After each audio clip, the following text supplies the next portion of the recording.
오늘 우리에게 주시는 말씀 누가복음 16장 1절부터 13절입니다.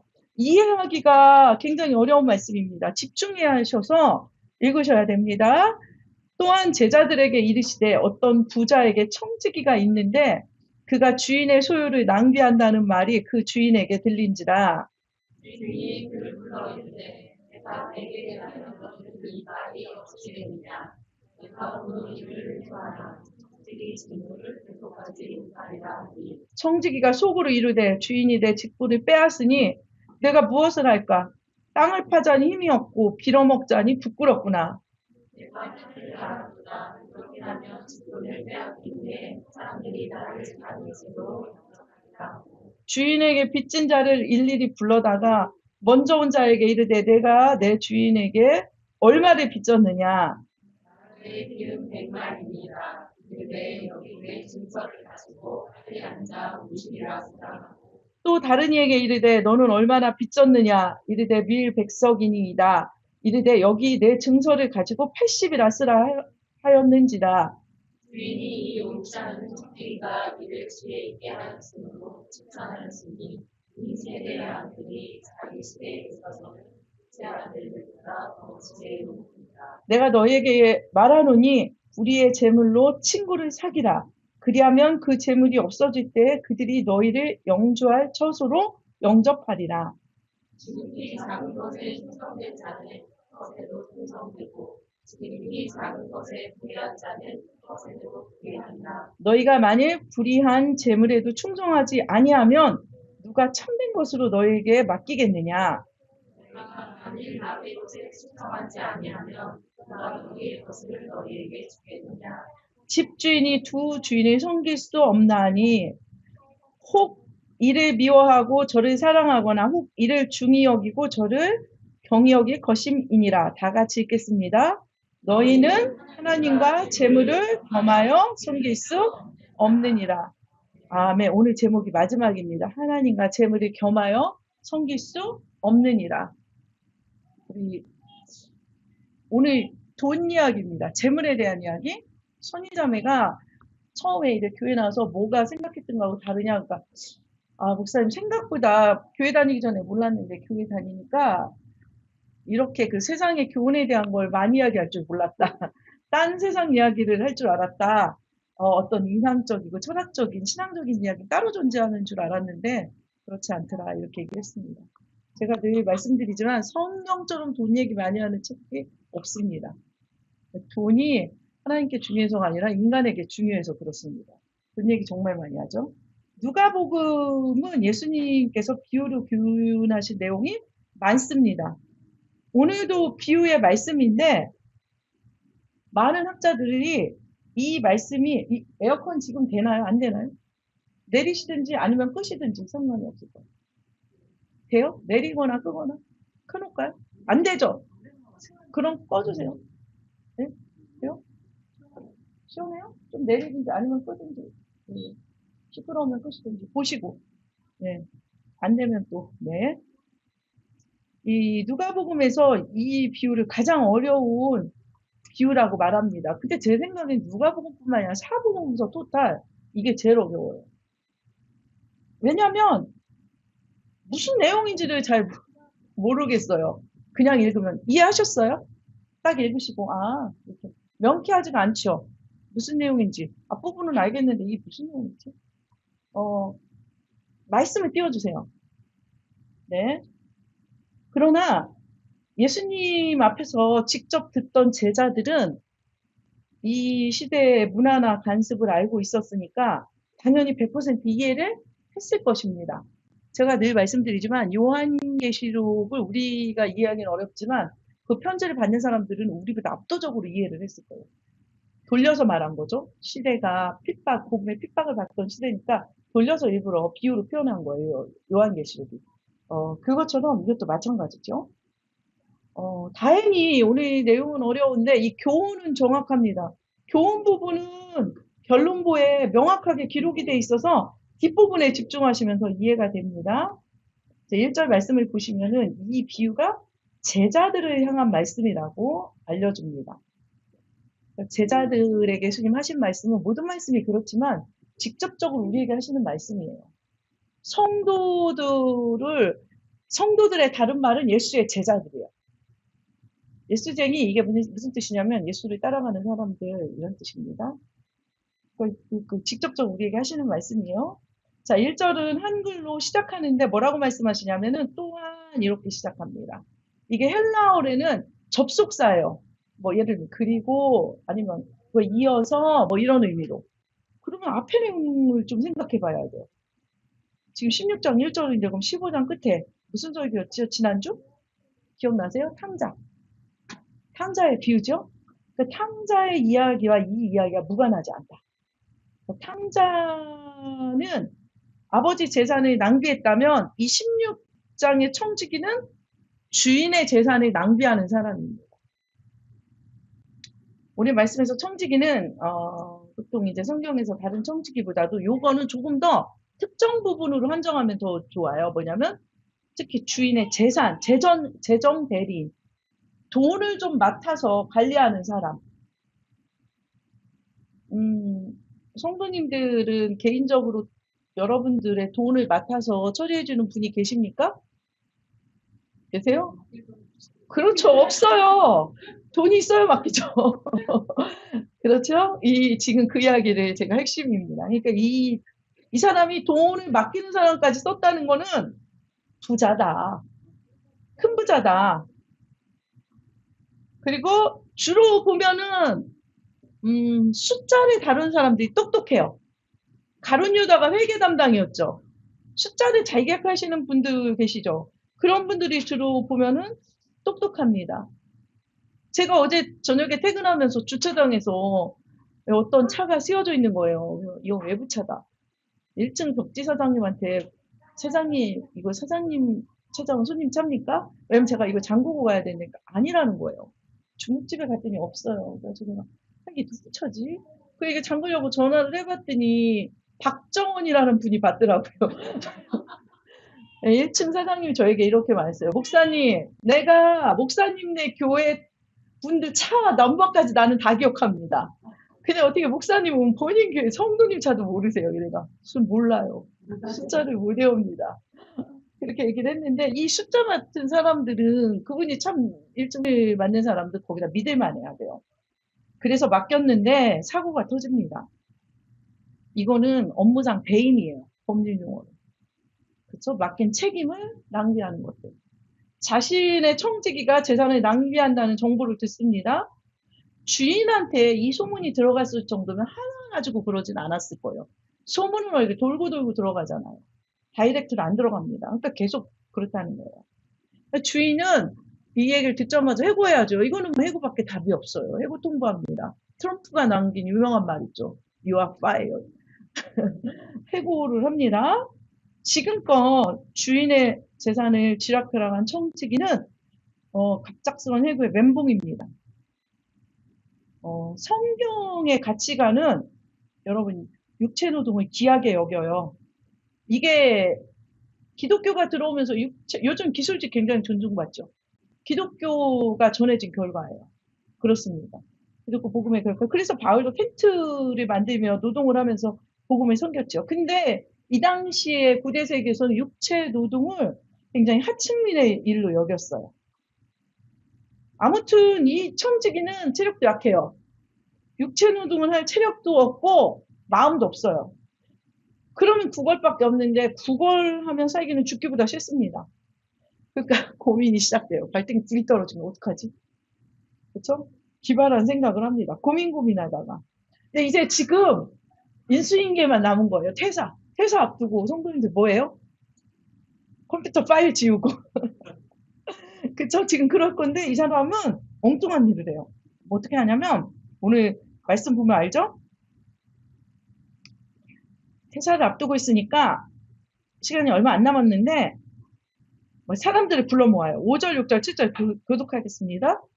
주인에게 빚진 자를 일일이 불러다가 먼저 온 자에게 이르되 내가 내 주인에게 얼마를 빚졌느냐. 6절.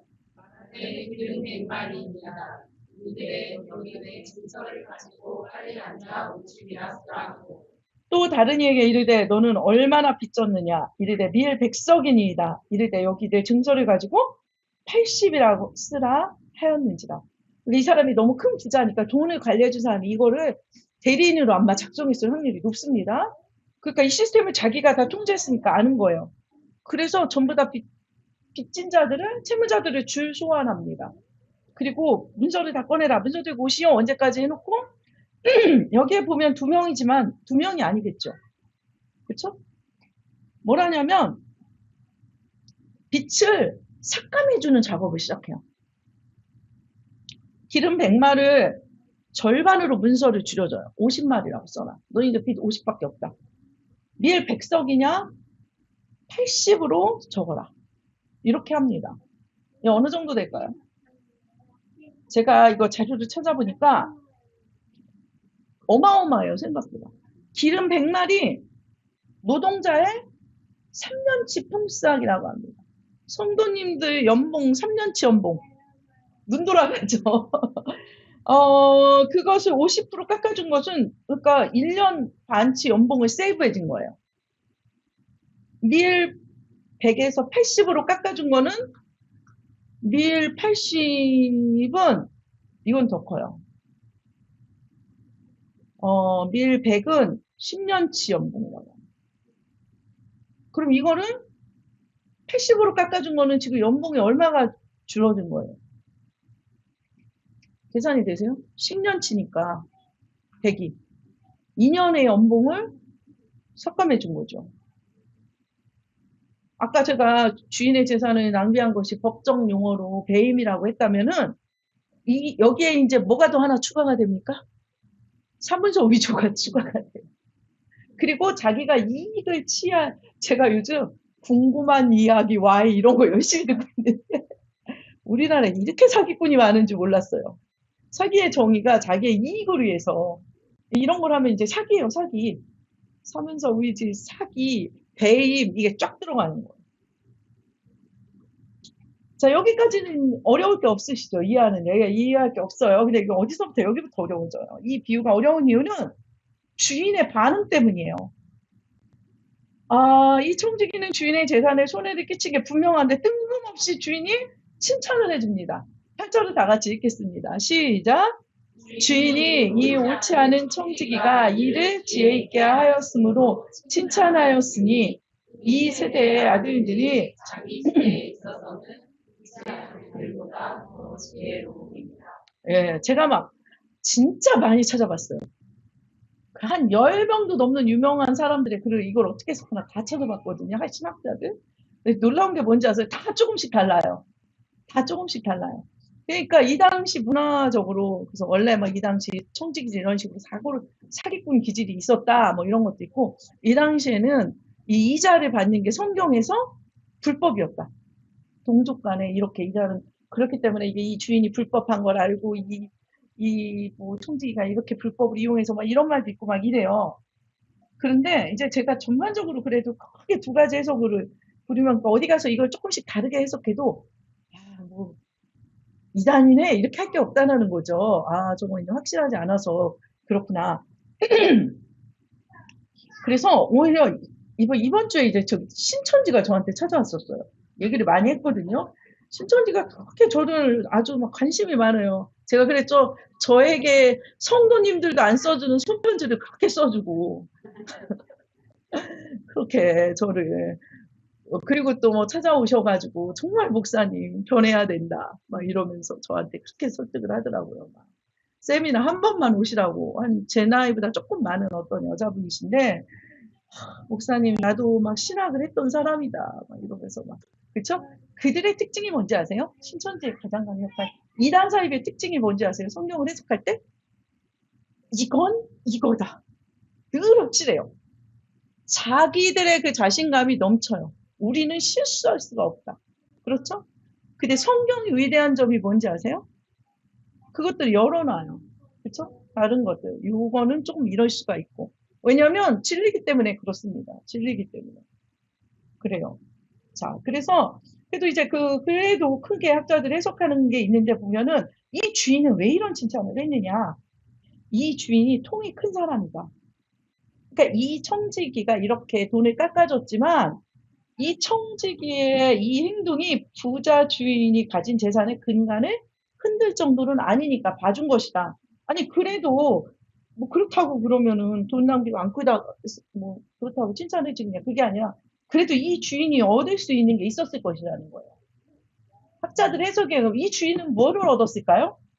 그러니까 이 당시는 수치와 명예 문화라고 했죠. 그러니까 이 주인이 깎아주면서 그냥 깎아준 게 아니라 굉장히 주인이 깎아주는 것처럼 했을 거라는 것이죠. 영광과 칭찬을 주인이 받게 했을 것이다. 우리 주인이 탕감해주다 이런 식으로. 그렇죠? 아주 여우 같은 사람인 거예요. 그리고 그러면서 뭐라고 했을까요? 내가 이야기를 잘했다.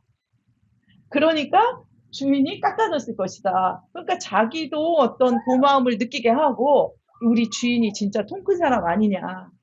이렇게 했으니까 주인이 웃어넘길 수밖에 없지 않냐. 그래서 그러면 이 주인은 명예를 얻고 이 종은 뭐를 얻어요? 예, 실제적으로 자기가 이 빛을 탕감해준 은혜를 끼친 사람이 되니까 이 해고된 뒤에도 이 사람들에게 뭔가 많은 도움을 받을 것이다. 리베이트 같은 거죠. 일종의 기업들에서 그렇게 해석을 하는 경우가 있습니다. 두 번째 해석은 뭐냐? 이 청지기가 깎아진 돈은 사실은 자기가 이렇게 불법적이지만 받아들일 수수료 같은 거일 것이다. 세리들이 세금을 걷어서 자기들이 얼마나 착복하고 로마에 넘겨줬잖아요. 그런 것처럼 그럴 수 있다. 이렇게 얘기를 하는 거죠. 그리고 주인도 이게 관행이기 때문에 알고 있었을 수 있다. 이 사람이 그걸 깎아주면서 자기 그거 주인에게 손해를 안 끼치고 깎아줌으로써 주인도 영광을 받고 깎아줬으니까 어쨌든 주인에게 해야 될 건 없죠. 그렇다면 자기도 또 어떤 그 사람들의 마음을 샀다. 그러니까 이것을 주인이 알고 있었으니까 저런 식으로 자기 연봉을 삭감해서 저렇게 미래를 대비하는구나. 아유, 지혜롭네. 이렇게 했을 수 있다라는 것이죠. 근데 그의 많은 해석들이 조금씩 다 달라서 이 시대가 아니기 때문에 뭐가 정확한 예수님의 의도셨는지 정답을 찾기는 조금 어려운 면이 있습니다. 그러면 확실한 것은 무엇이냐? 이 사람의 이 처신이 지혜롭다는 것입니다. 성도님도 여기서 오해하시면 안 돼요. 왜 지혜롭냐? 이렇게 행함으로써 이 사람은 미래에 이 빚쟁이들에게 도움을 받을 가능성이 매우 높아졌기 때문입니다. 중요하게 기억하셔야 되는 게 이 비유의 포인트는 청지기가 선한 사람이냐 아니냐가 아닙니다. 이제 오늘 그걸 집중하시면 안 돼요. 아 그래? 그러면 나도 그렇다면 나도 이렇게 하시면 안 된다는 거예요. 그렇다면 나도 회사에 가서 이렇게 하면 안 된다는 거죠. 이거는 포인트가 아니에요. 이 부분만 따오는 거예요. 지금 예수님께서 지금 이 사람이 옳다는 게 아니라 과감하게 돈을 투자해서 사람의 마음을 사는 방법으로 자기 미래를 준비한 이 사람의 이 여우 같은 지혜로운 태도를 세상 사람들이 이렇게 처신은 지혜롭게 한다. 교훈하고 계신다는 거죠. 한마디로 써야 할 곳에 돈을 쓸 줄 아는 일. 자기를 위해서. 이게 지혜 포인트입니다. 구절을 한번 같이 읽겠습니다. 자, 이제부터 주님의 교훈들이 나갑니다. 9절 시작. 내가 너희에게 말하노니 불의의 재물로 친구를 사기라. 그리하면 그 재물이 없어질 때 그들이 너희를 영조할 처소로 영접. 자, 이 비유에 대한 교훈은 비교적 명확해요. 뜻이. 그러니까 요 예수님의 해석을 들으시면 됩니다. 비유 이해는 좀 어려워도 뭐냐? 불의의 재물이라고 했어요. 재물 앞에다 불의. 성도님들 재물은 정의입니까? 불의입니까? 돈은 악합니까? 선합니까? 악하지도 선하지도 않습니다. 돈은. 그렇죠? 그런데 불의의 재물이라는 것은 여기서 뭐냐면 그냥 이렇게 해석하시면 돼요. 세상적인 돈. 그죠? 그런 그냥 흔한 돈. 그렇게 해석하셔요. 그 돈으로 친구를 사귀라. 돈으로 친구 사귀려면 어떻게 하셔야 돼요? 돈으로 친구 사귀어 보신 적 있어요? 뭐 저도 미모로만 친구를 사귀어봐서 돈으로 친구를 어떻게 사귀는 거는지는 모르겠어요. 돈으로 친구를 사귀는 것은 자꾸 뭘 주고 맛있는 걸 사주고 돈을 팍팍 쓰면 돼요. 돈 잘 쓰는 사람들 곁에는 친구들이 있어요. 그러니까 이 청지기처럼 불의의 재물로 친구를 사귀라. 이거는 이 청지기처럼 재물을 다른 사람을 위해서 풀어놓으라는 거예요. 다른 사람에게 돈을 써라. 이 청지기는 자기 위기의 순간에 돈을 풀어서 사람들을 도왔습니다. 그 돈은 사라지는 것 같지만 탕감받은 이들은 미래에 그를 도울 사람이 될 것입니다. 그럼 이거 영적으로 어떻게 해석할까요? 구절 잘 보세요. 구절 뭐라 해요? 그 재물이 없어질 때 그들이 너의 친구가 그들이 구절 잘 보세요. 그 재물이 없어질 때 그들이 너희를 영원히 구할 처소로 영접할 것이다. 여기서부터 영적 해석이에요. 그 재물이 없어질 때는 뭐냐? 그 돈이 다 없어질 때. 돈이 없어질 때 언제입니까? 우리 개인의 종말이 말이에요. 마지막 종말의 순간에 쌓아놓은 재물이 다 없어질 만한 그 종말의 때 너희에게 도움을 받은 그들이 너희를 영원한 처소로 맞아들일 것이다. 이것은 무슨 뜻이냐면 그 종말의 때 마지막 하나님 앞에 섰을 때 그 사람들이 그 사람들을 도운 일 때문에 그것이 하나님 앞에서 제자들인 너희의 의로움을 증명하게 될 것이라는 거예요. 이해가 되시죠? 이해가 되시죠? 그 사람들이 어느 날 우리가 주님 앞에 섰는데 어떤 사람들이 이렇게 말하는 거예요. 주님, 저 사람이 내가 가장 어렸을 때 나를 도왔습니다. 주님의 이름으로 도왔습니다. 저 사람의 물질이 나를 살렸습니다. 이렇게 얘기할 것이라는 거예요.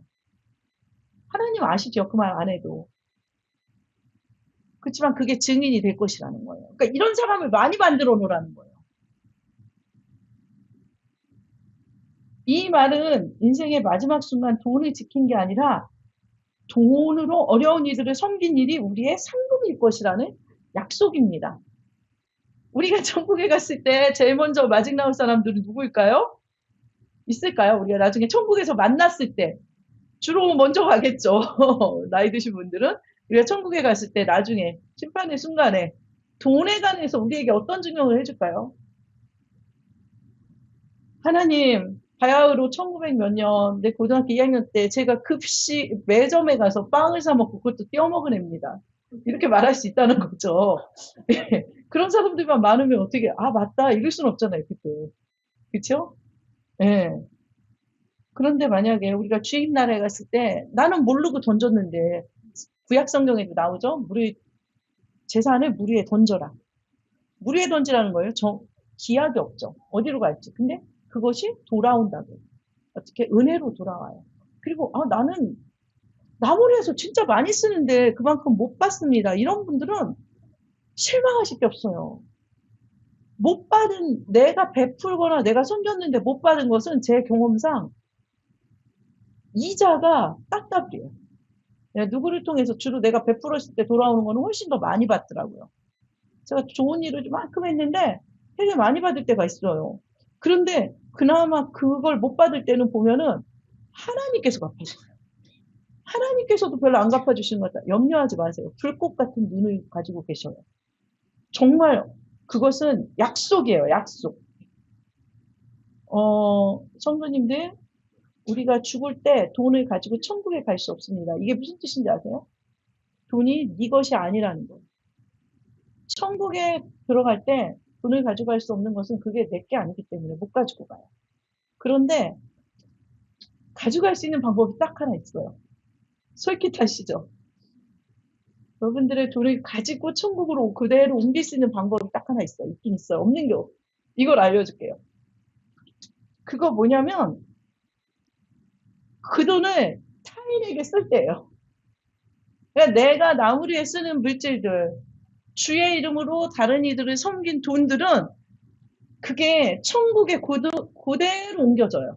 이 땅에 가지고 있는 그 액수가 그대로가 아니라 이자가 많이 붙여서 옮겨집니다. 그러니까 그 돈을 가지고 있는 유일한 방법은 그 방법밖에 없어요. 어떻습니까? 해볼만 하십니까? 네. 그렇죠. 성경은 그렇게 말합니다.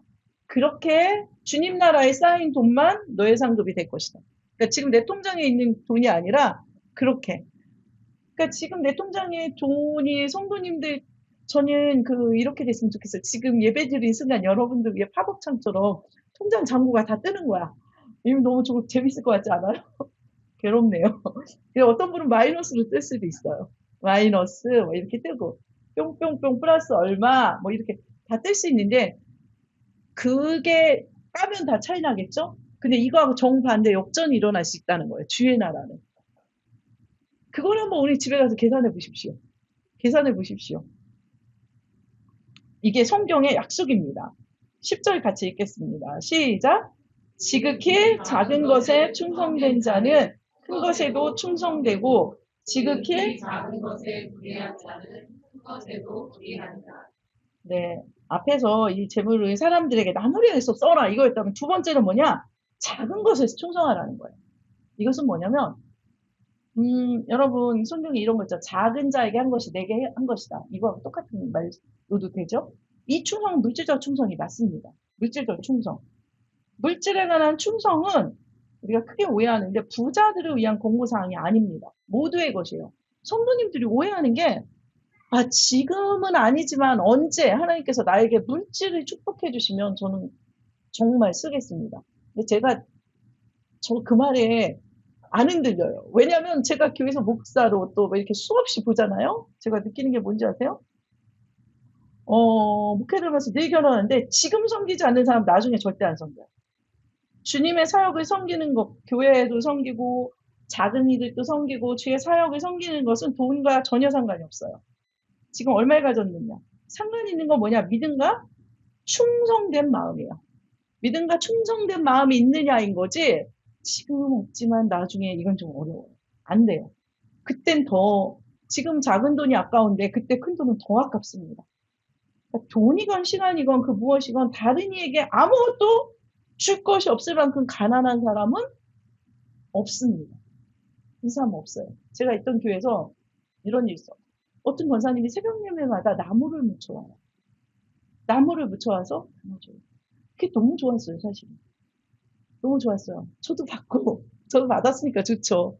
어떤 분도, 이게 여름에 봄철에 막 싸잖아요. 나중에 알았어요. 저는 그게 그 어떤 막 귀한 선물보다 너무 감사했거든요. 나중에 알았어. 권사님이 너무 나누고 싶었어. 나누고 싶은데 돈이 없는 거예요. 그거를 하는 거예요. 가성비 있게. 저는 정말 그분이 그게 지금까지도 남아있는 100만 원, 1000만 원보다 왜냐하면 그 마음이 바로 과부의 두랩돈 같은 마음이죠. 그 사람이 왜냐하면 내가 수고해서 해가지고 이렇게 나누는 거예요. 언제 근데 그 권사님이 나는 없으니까 저 부자들이 해야지 뭐 이러지 않았다는 거죠. 여러분 제가 오늘 어떤 제가 제 알고리즘에 되게 유명해진 어떤 영상이 하나 떴는데 유명해져서 제 알고리즘까지 떴나 봐요. 여러분 아시죠? 법륜 스님. 법륜 스님의 증문즉설. 이제 거기에 보니까 저 이게 왜 떠지? 그러고 보니까 보신 분들이 꽤 있을 거예요. 유명한 영상. 어떤 분이 일어나서 블러 처리해가지고 얼굴은 안 보이는데 어떤 젊은 여성이 일어나서 이렇게 말했어요. 제가요, 보니까 노숙인들이 너무 불쌍합니다. 보신 적 있죠? 굉장히 조회수가 높더라고요. 그래서 떴나 봐요. 근데 나는 할 수 있는 게 아무것도 없어요. 힘이 없습니다. 가진 것도 없고, 그러니까 힘 있는 분들이 도왔으면 좋겠어요. 이렇게 얘기했어요. 근데 그분이 진짜 싹 튀더라고요. 그렇게 쌀쌀맞게 얘기하는 거 처음 봤어요. 그분이. 근데 들으니까 맞다 이런 생각이 들었어요. 그분이 칼같이 뭐라고 대답했는지 아세요? 이렇게 대답했어요. 안타까우면 당신부터 하세요. 힘이 없다고요? 한 사람이라도 도우세요. 그걸 안 한다면 말하지 마세요. 제가 배웠어요. 정신 똑바로 차리자. 그쵸? 나는 뭐 형편이 이런데 저도 이렇게 생각하고 넘어가는 부분이 있을 거예요. 분명히. 근데, 뭐라고 말하면, 지금 하고 할 수 있는 걸 하라는 거예요. 언젠간 없다는 거예요. 이거는 세상에서도 지혜로운 사람은 다 이걸 깨닫는데, 복음을 아는 사람들이 왜 이걸 못 깨닫느냐. 이거죠. 그거 안 하면 다른 말 하지 마라. 작은 힘으로 오늘 작은 영역에서 섬기지 못하면 영원히 뜬구름만 잡다가 끝난다. 제가 저희 교회가 12년이죠. 개척 12년 차. 제가 늘 가슴 아픈 게 뭔지 아세요? 저희 교회 외부에서도 헌금이 많이 들어오죠. 저희 교회 헌금하는 분들 보면은 다 제가 도와주고 싶은 분들이에요. 아, 이분 제가 돈 있었으면 도와주고 싶은데 그런 분들만 자꾸 헌금을 보내요. 이러면서 제가 주님, 주님께 드리는 건데 중간에 나서서 제가 막 의로운 척 하지 마세요. 뭐 이럴 수도 없고. 그래서 제가 하는 기도는 오직 이거예요. 주님, 제발 주님께서 이걸 받아주시고. 제가 갚을 능력이 없습니다. 주님이 제발 좀 갚아주십시오. 예, 그래서 제가 늦어요. 그러니까 주님께서 저에게도 주시는 교훈이 있어요. 피 같은 헌금이 들어온 헌금으로 세워지는 교회다. 정신 차려라. 담임 목사 정신 차려라. 제가 그런 헌금이 들어올 때마다 정신이 번쩍번쩍 나요. 아, 이분이 이걸 어떻게 제가 전기도 열심히 끄고 그러라는 거예요. 그래서 네, 그래서 돈을 많이 아껴요. 저도 굉장히 많이 아끼죠. 목사님 왜 이렇게 아낍니까? 이러는데 네, 진짜 그런 헌금들이 모여서 교회가 운영이 되죠. 자, 두 번째 교훈이죠. 자, 그리고 또 다음 교훈 나갑니다. 11절, 12절 같이 읽겠습니다. 시작! 너희가 많이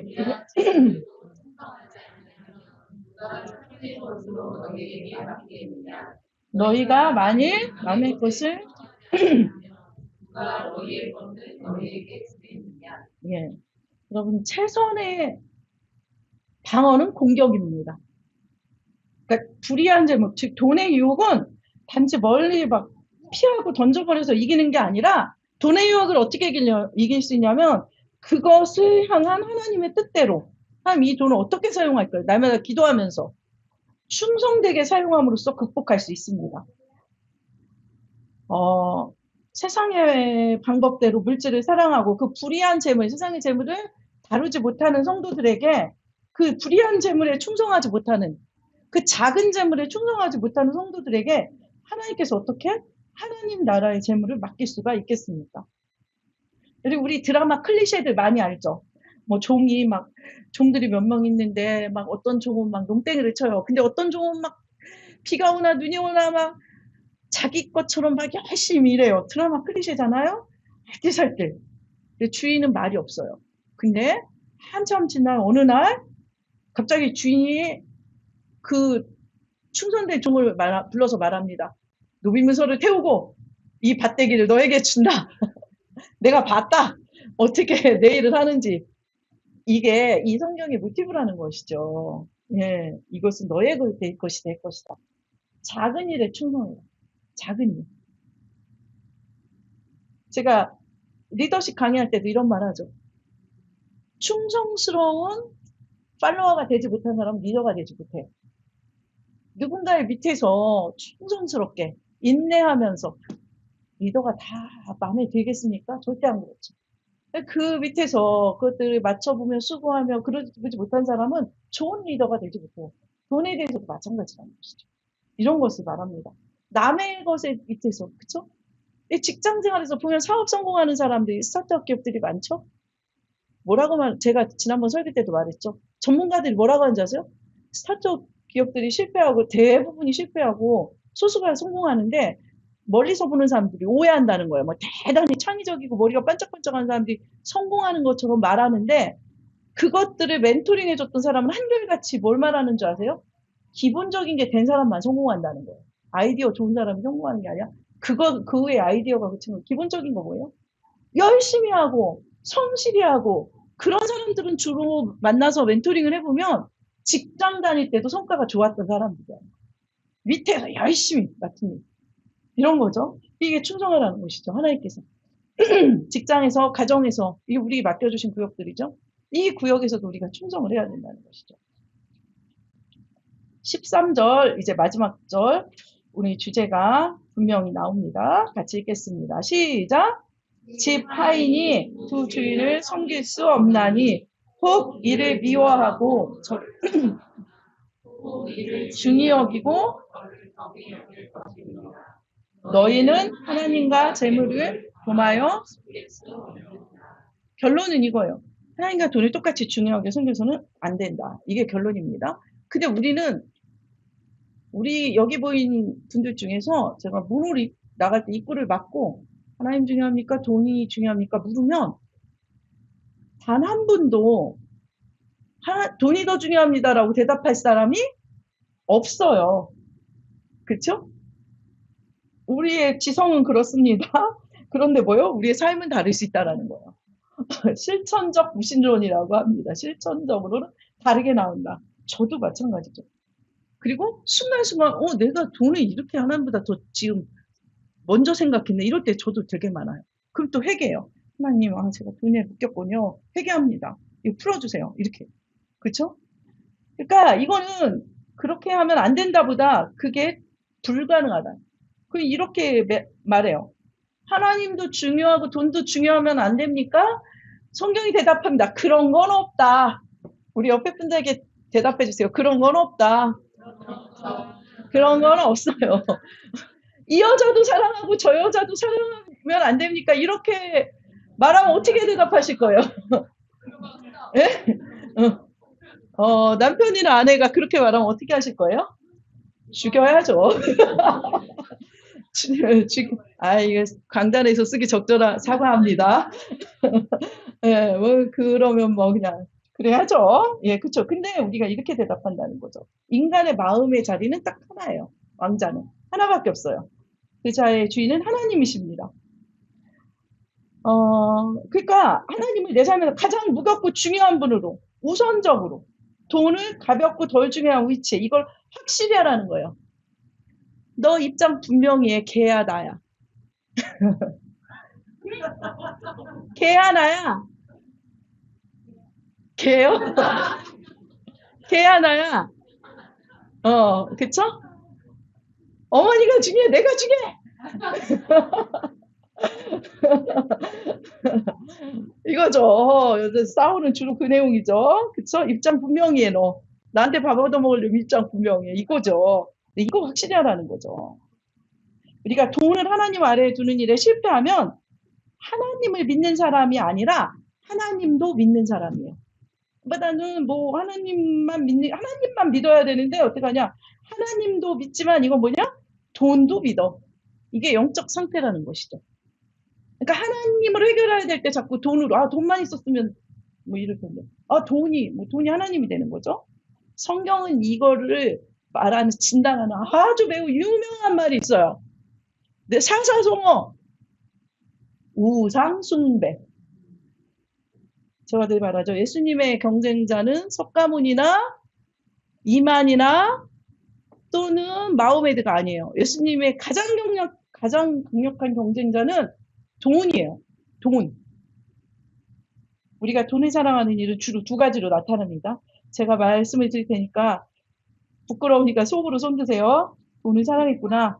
모든 삶의 에너지 혹은 우선순위를 돈을 더 벌거나 그 번 돈을 모아가는 일에 집중해요. 예배보다 주님을 섬기는 일보다 돈 때문에 하나님 섬기는 일이 방해를 받아요. 예배가 방해를 받을 수 있다는 거죠. 지속적으로. 한 번씩은 그럴 수 있지만 지속적으로 그렇게 하면 안 된다는 거죠. 반대도 있어요. 돈을 쓰고 싶을 때 쓰고 싶은 만큼 쓰는 것이 삶의 목표와 기쁨이에요. 그게 안 되면 우울해요. 신세한테는 저절로 나와요. 이거 둘 다 뭐냐? 우리가 돈에 휘둘린다는 거죠. 지나치게 인색하거나 돈을 모으려고 아니면 지나치게 낭비하는 거 반대인 것 같지만 사실 뭐예요? 뿌리가 같습니다. 왼쪽 아니면 오른쪽이죠. 그렇죠? 나는 딱 중간 같아요. 아니에요. 어느 쪽으로든 치우쳐져 있어요. 그렇죠? 그쪽에서 이렇게 오시면 돼요. 한 발씩. 그래서 난 돈을 좀 써야 되는 사람인가? 둘 중에 하나만 선택하세요, 성도님들. 저도 선택할 테니까 난 돈을 좀 써야 되는 사람인가? 돈을 좀 아껴야 되는 사람인가? 정하셨죠? 정하셨죠? 네, 그거예요. 중간 없어요. 아무도 없습니다. 뿌리가 같다는 것이죠. 돈이 우리 삶의 도구가 아닌 도구로 주셨는데 우리 경배받는 신이 되는 신의 자리에 있으면 안 됩니다. 말씀을 정리합니다. 성도의 모든 문제는 가치관의 전복에서 일어납니다. 더 중요하고 덜 중요한 것이 바뀌는 것을 가치관의 전복이라고 말해요. 이것에 대한 유명한 말 있죠. 에콰도르 원주민에게 복음을 전하다 순교한 짐 엘리엇 선교사의 말을 저는 종종 인용합니다. 이 사람의 순교 후 이런 일이 있었어요. 왜 미국의 젊은이들이 의대, 지금 우리나라도 거의 의사들 많이 왔죠? 초기에는 의사들이 선교사들 많이 와요. 교육과 의사. 어디 뭐 하버드, 옥스퍼드 막 이런데 줄줄이 졸업한 재원들이 선교지에 나와서 죽어요. 몇 년 일 못하고. 왜냐면 그때는 비행기도 없죠. 약도 없죠. 항생제 빨리 공부 못하죠. 본국에 있으면 나라를 위해 기반이 될 사람들이 왜 이렇게 낭비를 하냐. 그래서 이런 여론들이 불같이 일어났어요. 너무 낭비다. 이것들을. 해외 선교 금지해야 된다. 이때 뭐라고 했는지 아세요? 이 짐 엘리엇도 굉장히 엘리트였어요. 집안도 좋고 공부도 많이 하고. 이게 원주민에게 죽었죠. 이 사람이 이런 말을 했어요. 제가 종종 말했어요. 영원한 것을 위해 영원하지 않은 것을 버리는 사람은 어리석은 사람이 아니다. 눈이 가려져 있으면 죽음 이후의 세계에 대해서 무엇을 준비하는 것이 얼마나 어리석습니까? 이 세상 끝인데, 그렇죠? 이 사람이 단언했어요. 이 사람은 쉽게 죽음을 받았지만 어리석지 않았어요. 이 사람이 복음을 전도를 했던 그곳에서 전나라 가서 전하지 못했어요. 들어가다 죽었어요. 주인이 바톤을 이어서 들어갔어요. 그곳에서 목회자들이 나왔어요. 그 원주민들이 복음을 받고 복음을 위한 목회자들이 나왔어요. 그러니까 이 사람의 죽음은 헛되지 않았어요. 이 불의한 청지기가 칭찬받는 이유는 그가 더 중요한 그의 미래를 대비하기 위해 돈을 포기했기 때문이에요. 자기 미래를 돌봐줄 것 같은 사람들을 사귀었기 때문입니다.